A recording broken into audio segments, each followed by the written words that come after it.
up, though?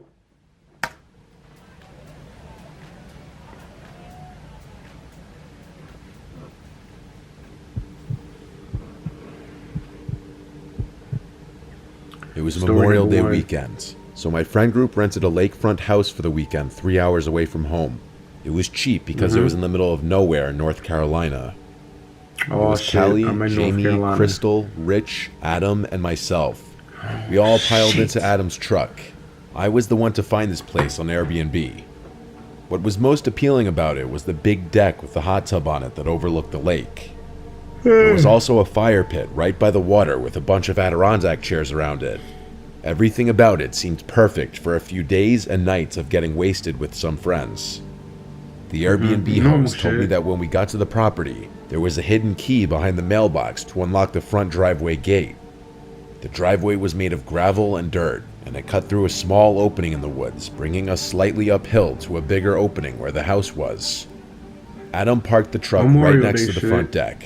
The deck wrapped around the entire house. It was pretty cool. The first thing I did was walk to the back part of the deck and look at the view of the lake. It was very beautiful and peaceful. Too bad we were about to be blasting music and partying.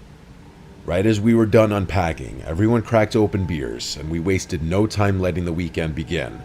We played beer pong, cornhole, barbecued, and blasted music for hours.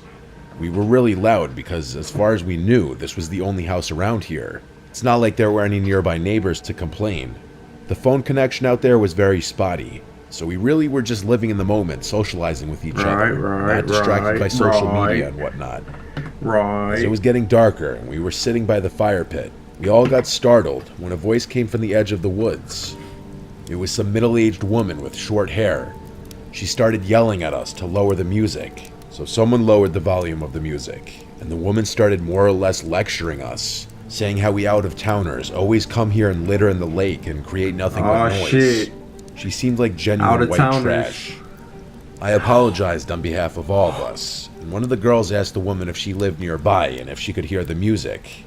The woman responded still in a yell that she couldn't even hear herself think. She didn't acknowledge the other question regarding if she lived nearby. Then she just walked away into the woods, like literally into the dark woods. It was so strange. When we were sure she was out of earshot, we all erupted into laughter. As bizarre as the encounter was, we had to make light of it.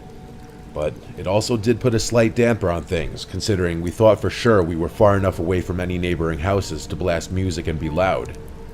But we continued to drink, and pretty soon that concern was forgotten about, and we got loud again. Some immeasurable amount of time passed before a song ended and it went quiet for a second, and we heard a voice calling out from the lake. We paused the music and listened, and sure enough, the voice was calling out for help in the middle of the lake. We all looked at each other nervously. I stood up and went to the water and yelled out, "Who's out there? Are you in the water?" The voice called back, "Yes, help." Adrenaline started to kick in. There was a kayak leaned up against the deck by the water with 2 sets of paddles. Adam and I agreed to paddle out there in an effort to save whoever was out there. We yelled out at them to keep calling out, but as we got in the water, the calls seemed to get further away, no matter how deep we got into the lake. After like 5 to 10 minutes of rowing out to the complete darkness of this lake, calling out repeatedly for that man we heard, there was just utter silence. All we could see were the lights from the house sitting at the edge of the lake, and then just darkness in every other direction. It was only the sound of the light splashes of water, and then screams. Female screams coming from the direction of the house. They sounded gut-wrenching, like genuine screams of danger. It sounded like more than one, at least 2 of the girls' screams. We immediately started paddling back, even more panicked now. The screams stopped long before we got back to the shore. We screamed out for our friends, but we checked inside and outside of the cabin, and all 4 of them were gone, vanished without a trace. He cooking. We tried texting and calling them, but we had no bars, of course. Adam's truck was still there, so we took it and drove up the road, looking for the nearest neighboring house. And we found it. A similar opening in the woods that led up a hill and onto a property, where we saw a house with the lights on. We went to ring the doorbell multiple times. No one ever answered. We went to look through one of the windows in the front, and what we saw sent chills up my spine. What We you could see see? clear as day into the living room. There was a lamp on in the corner, and in the middle of the room, somewhat close to the window, was that trashy woman we saw who came and yelled at us before. Yep, She was I knew standing it. still, doing nothing, just facing the window looking out at us. She had a borderline angry-looking expression. We yelled asking for help, but when she wouldn't move, we were too creeped out to stay there and left. As we got back in the truck, about to drive to another house, my phone started vibrating, and it was Rich calling me. Thank God.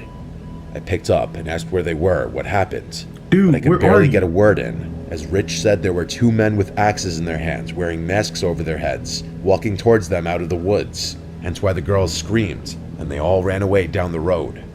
One of them was currently on the phone with 911, and they were waiting it out in the woods right on the side of the road.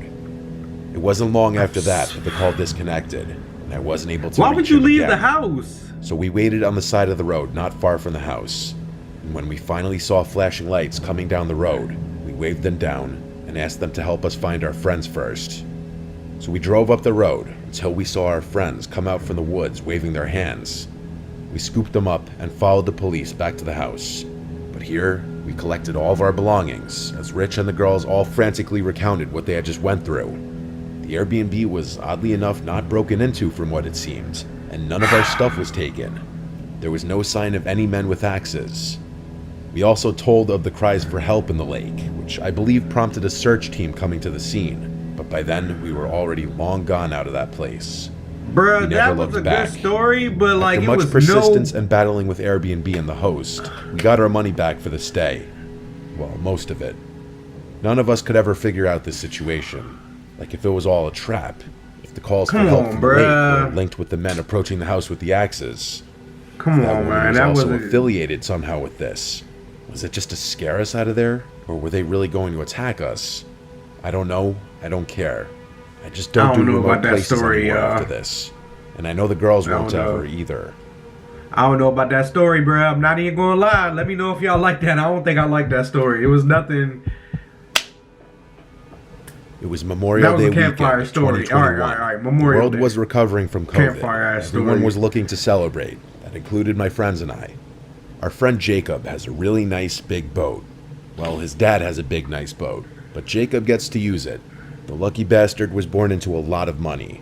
We do reap some benefits from being friends with him. Memorial Day. Memorial Out Day. in the bay was a big boat meetup planned for Memorial Day. So our core group, Tony, Mikey, and I, all met up at Jacob's house on the water, and we took the boat out from there to meet up with Jacob's other boat friends. There were a bunch of boats tied together in a shallow part of the bay, and everyone was hopping from boat to boat and walking around in the water with drinks in hand. I was getting really drunk along with everyone else, and unfortunately, I'm including Jacob. No one really realized until it was too late that he had way too much to drink, and he was not okay to drive the boat back home. I told him to Drive the sleep boat. it off in the cabin, so he went down to sleep. It started to get dark after so many hours of drinking and mingling with other boat people, and one by one, the other boats left. We were the last boat left, just the 4 of us. I went to go check on Jacob, and he was knocked out still. We had to stall for hours with each other until he finally woke up, and he did seem more sober now, so he started to slowly drive the boat back in the direction of his canal. On the way, we noticed the lights of another boat seemingly following us. Jacob started freaking out, thinking it was the Bay Police. He didn't want to do anything suspicious like speeding up or slowing down, anything that might draw attention, so we kept our speed Alright. steady. We made it to the canal, and he lives about 5 minutes up the canal. The boat behind us was still following us up the canal.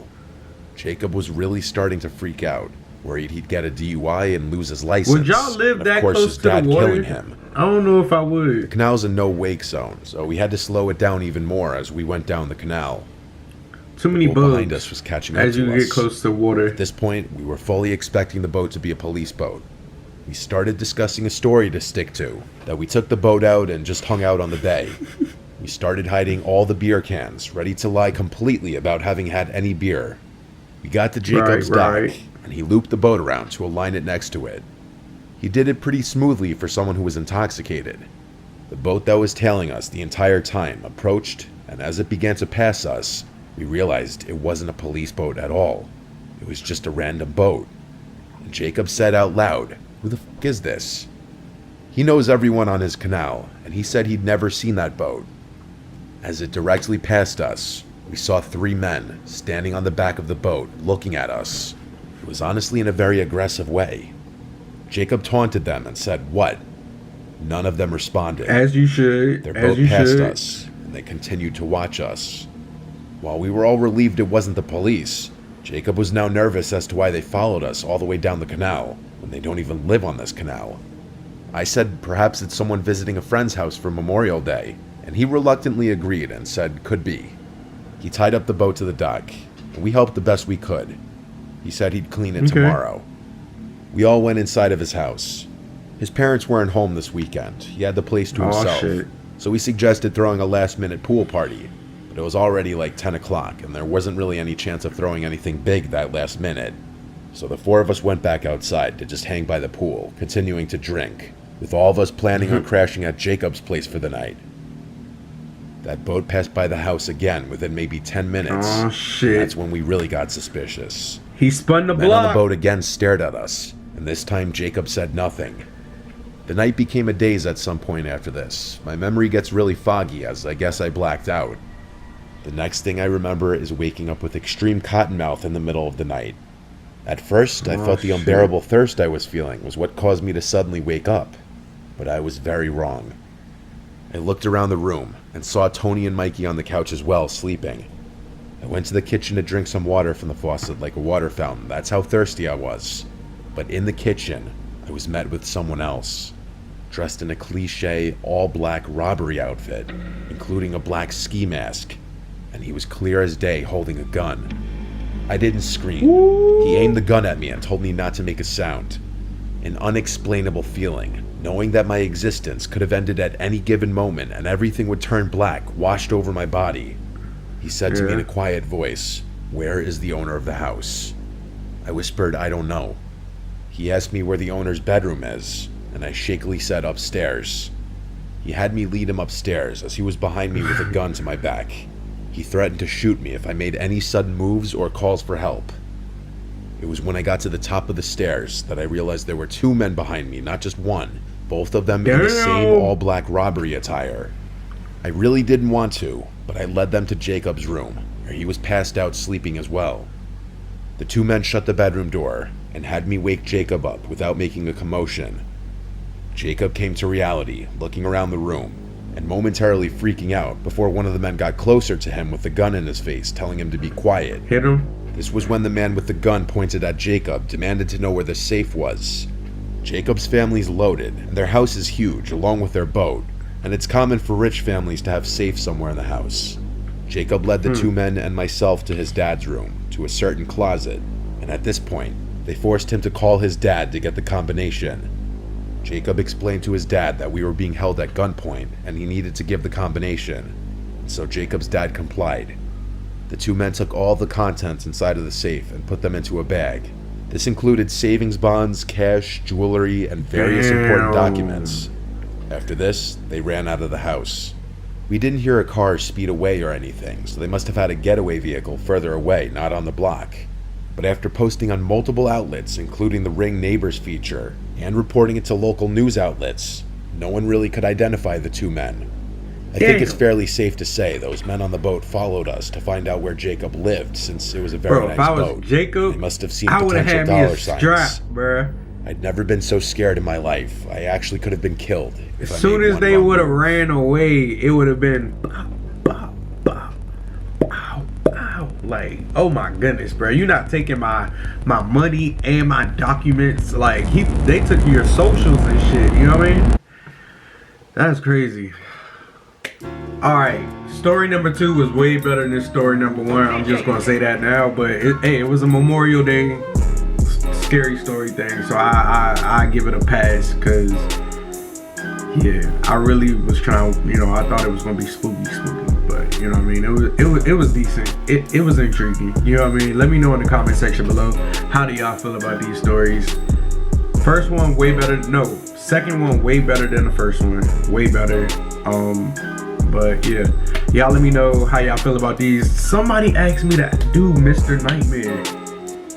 And that's why I did this video, and it just so happened to be Memorial Day, the Memorial Day week, so it was like perfect. So shouts out to you. I will catch y'all in the next video. If y'all want to see more Mr. Nightmare, let me know in the comment section. Hit that like button, subscribe to the channel if you're not. Turn on your post notifications. Okay, it's cool, I get it.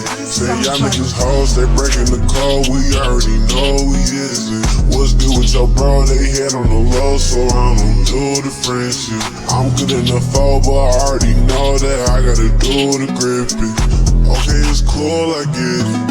Y'all niggas hoes, we is it. No, we don't do the friendship.